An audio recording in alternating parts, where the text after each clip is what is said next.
ಆದ್ರೆ ವಿದ್ಯುತ್ ಬಳಕೆ ಮಾಡೋರಿಗೆ ತಲೆ ಮೇಲೆ ತಟ್ಟ ಹಾಕುವಂತ ಪರಿಸ್ಥಿತಿ ಬಂದ್ಬಿಡ್ತು. ಏನಂದ್ರೆ ವಿದ್ಯುತ್ ದರ ಹೆಚ್ಚಿಗೆ ಮಾಡಿಬಿಟ್ರು.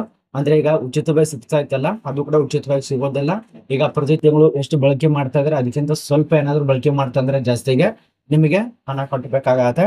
ನೋಡಿ ಎಷ್ಟು ಹೆಚ್ಚಿಗೆ ಮಾಡಿದ್ದಾರೆ ಅಂದ್ರೆ, ಈಗ 180 ರೂಪಾಯಿ ಇದ್ದದ್ದು 190 ರೂಪಾಯಿ ಮಾಡಿದ್ದಾರೆ. ಅದೇ ರೀತಿಯಾಗಿ 210 ರೂಪಾಯಿ ಇದ್ದದ್ದು 215 ತನಕ ಮಾಡಿದ್ದಾರೆ.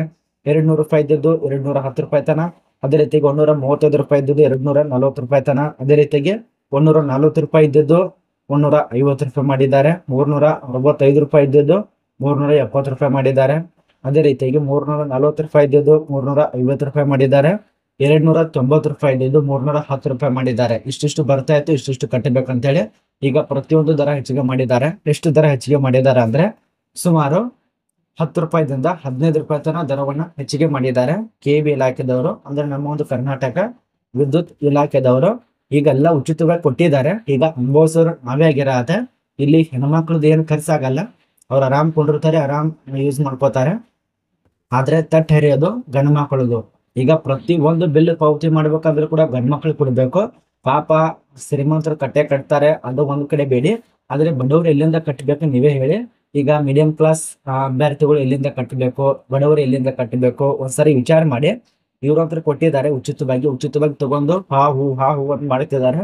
ಆದ್ರೆ ಈಗ ತಟ್ಟೆ ಯಾರಿಗೆ? ಪಾಪ ಪುರುಷರಿಗೆ. ಎಷ್ಟು ಹೆಚ್ಚಿಗಾಗಿದೆ ಏನು ಅಂತ ಒಂದೊಂದ ತಿಳಿಸ್ಕೊಡ್ತೇನೆ ಡೀಟೇಲ್ಸ್ ಆಗಿ. ವಿಡಿಯೋ ಕೊನೆತನಕ ನೋಡಿ. ಮತ್ತೆ ಈ ಒಂದು ಚಾನಲ್ ನಾವು ಸಬ್ಸ್ಕ್ರೈಬ್ ಮಾಡಿಲ್ಲ, ಉಚಿತವಾಗಿ ಸಬ್ಸ್ಕ್ರೈಬ್ ಮಾಡ್ಕೊಳ್ಳಿ. ಬನ್ನಿ ಸಾಂದ್ರೆ, ಮೊನ್ನೆ ಈಗ ಅಧಿಸೂಚನೆ ಪ್ರಕಾರ ಗೃಹ ಬಳಕೆ ಇದಕ್ಕೆ ಸಂಬಂಧಪಟ್ಟಂತೆ ಆಗ್ಬೋದು ಎಲ್ಲೆಲ್ಲಿ ಹೆಚ್ಚಿಗೆ ಮಾಡಿದ್ದಾರೆ ಸ್ವಲ್ಪ ಪಾಯಿಂಟ್ ತಿಳಿಸ್ಕೊಡ್ತೇನೆ ನೋಡಿ. ಯಾವ್ಯಾವ್ದು ಹೆಚ್ಚಿಗೆ ಮಾಡಿದ್ದಾರೆ, ಯಾರಿಗೆ ಅನುವಾಗತ್ತೆ ಒಂದ್ಸರಿ ನೋಡ್ಕೊಳ್ಳಿ. ಖಾಸಗಿ ಶಿಕ್ಷಣ ಸಂಸ್ಥೆ ಆಸ್ಪತ್ರೆಗಳಲ್ಲಿ ಅನುವಾಗತ್ತೆ, ವಾಣಿಜ್ಯ ಕಾರ್ಖಾನೆಗಳಲ್ಲಿ ಅನುವಾಗತ್ತೆ, ಅದೇ ರೀತಿಯಾಗಿ ಜಾಹೀರಾತು ಹೋರ್ಸ್ಗಳಲ್ಲಿ ಅನುವಾಗತ್ತೆ, ತೋಟ ನರ್ಸರಿಗಳಲ್ಲಿ ಅನುವಾಗತ್ತೆ, ಕೈಗಾರಿಕೆಗಳಲ್ಲಿ ಅನುವಾಗತ್ತೆ, ವಾಣಿಜ್ಯಗಳಲ್ಲಿ ಅನುವಾಗತ್ತೆ, ಶೈಕ್ಷಣಿಕ ಸಂಸ್ಥೆಗಳು ಆಸ್ಪತ್ರೆಗಳಲ್ಲಿ, ಅದೇ ರೀತಿಯಾಗಿ ಅಪಾರ್ಟ್ಮೆಂಟ್ಗಳಲ್ಲಿ ಇದರಲ್ಲೆಲ್ಲ ಈಗ ವಿದ್ಯುತ್ ದರವನ್ನ ಹೆಚ್ಚಿಗೆ ಮಾಡಿದ್ದಾರೆ. ಪ್ರತಿ ಯೂನಿಟಿಗೆ ಎಷ್ಟು ಹೆಚ್ಚಿಗೆ ಮಾಡಿರ್ಬೇಕು ಹೇಳಿ. ಮೊದಲಿಗೆ 120 ರೂಪಾಯಿ ಬರ್ತಿತ್ತು ಅಂತ ತಿಳ್ಕೊಳ್ಳಿ, ಅದನ್ನ 145 ರೂಪಾಯಿಗೆ ಹೆಚ್ಚಿಗೆ ಮಾಡಿದ್ದಾರೆ. ಪ್ರತಿ ಕಿವಿಗೆ 120 ರೂಪಾಯಿ ಶುಲ್ಕ ವಿಧಿಸಲಾಗಿತ್ತು. ಆದ್ರೆ ಈಗ 145 ರೂಪಾಯಿಗೆ ಹೆಚ್ಚಿಸಲಾಗಿದೆ. ನೋಡಿ ಸಾಂದ್ರ, ಪ್ರತಿಯೊಂದು ವಿದ್ಯುತ್ ದರ ಹೆಚ್ಚಿಗೆ ಆಯ್ತು. ಇನ್ನು ಪ್ರತಿಯೊಂದು ದರ ಹೆಚ್ಚಿಗೆ ಆದ್ರೆ ಬದುಕೋದು ಯಾವ ರೀತಿಯಾಗಿ ಹೇಳಿ, ನೀವೇ ಹೇಳಿ. ಬದುಕೋದು ಇಲ್ಲಿಂದ ಯಾವ ರೀತಿ ಬದುಕಬೇಕು? ನಮ್ಮ ಒಂದು ಕರ್ನಾಟಕ ಬಿಟ್ಟು ಬೇರೆ ರಾಜ್ಯಕ್ಕೆ ಓಡಿ ಹೋಗ್ಬೇಕಾಗತ್ತೆ. ಇದೇ ಪರಿಸ್ಥಿತಿ ಬಂದ್ರೆ ಬರ್ಬಹುದು. ಇವರು ತಟ್ಟು ಹಾಕಿ ಕರ್ನಾಟಕ ರಾಜ್ಯದ ಮೇಲೆ ಸಾಲ ಮಾಡಿ ಈಗ ಅದನ್ನು ಕೂಡ ತೀರ್ಸಕ್ಕಾಗಲ್ಲ.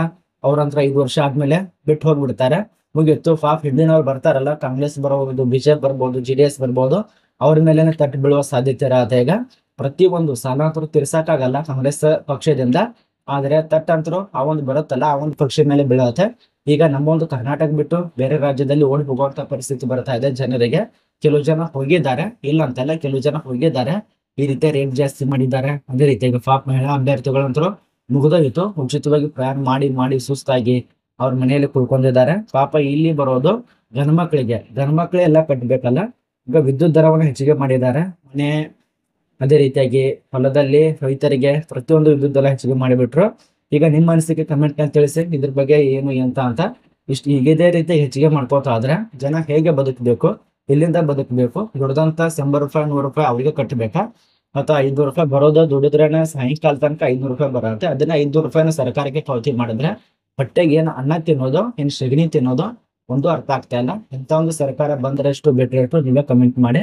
ಮೊದಲಿಗೆ ಎಲ್ಲಾ ಫ್ರೀ ಕೊಟ್ಟಾರ ಅಂತೇಳಿ ಆರಾಮಾಗಿ ಖುಷಿಯಾಗಿದ್ರೆ, ಈಗ ಬರ್ಬರ್ತಾ ಗೊತ್ತಾಗ್ತಾ ಇದೆ ಜನರಿಗೆ, ಓ ಇವ್ರು ಹಿಂದಿಂದ ಕೊಟ್ಟು ಮುಂದಿಂದ ತಗೋತಿದಾರೆ ಅಂತೇಳಿ, ಮುಂದಿಂದ ತಗೊಂಡು ಹಿಂದಿಂದ ಕೊಡ್ತಿದಾರೆ ಅಂತೇಳಿ ಗೊತ್ತಾಗಿಲ್ಲ.